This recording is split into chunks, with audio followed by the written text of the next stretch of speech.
ഒളിവിൽ നിന്ന് പിടിയിൽ.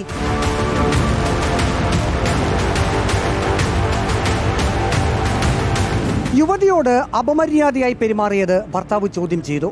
പ്രതി ഭർത്താവിനെ കത്രിക കൊണ്ട് കുത്തി മാരകമായി പരിക്കേൽപ്പിച്ചു.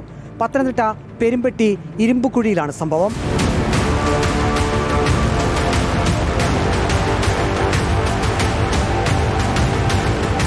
പ്രതി മല്ലപ്പള്ളി സ്വദേശി 35-കാരൻ സാജനെ പെരുമ്പെട്ടി പോലീസ് പിടികൂടി. പ്രതി യുവതിയോട് അപമര്യാദയായി സംസാരിച്ചത് ഫോണിൽ ഭർത്താവ് പ്രതിയെ ചോദ്യം ചെയ്തു. താൻ പറയുന്ന സ്ഥലത്തേക്ക് എത്തിച്ചേരാൻ പ്രതി ഭർത്താവിനോട് പറഞ്ഞു. അവിടെ വെച്ച് പ്രശ്നങ്ങൾ പറഞ്ഞ് പരിഹരിക്കാമെന്നും പ്രതി ഭർത്താവിനെ അറിയിച്ചു.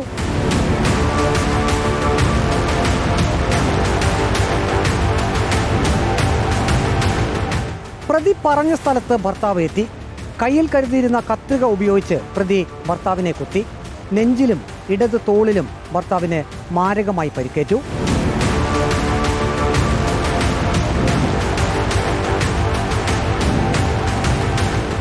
കുത്തിയതിനു ശേഷം പ്രതി സാജൻ ഒളിവിൽ പോയി. മണിമലയിൽ നിന്നും പെരുമ്പെട്ടി പോലീസ് പ്രതി സാജനെ അറസ്റ്റ് ചെയ്തു. കോടതിയിൽ ഹാജരാക്കിയ പ്രതിയെ റിമാൻഡ് ചെയ്തു. വീഡിയോ ജേർണലിസ്റ്റ് അജിക്കുടുമുണ്ണപ്പം, reporter Praveen Purushothaman, in reporter Pathanamthitta.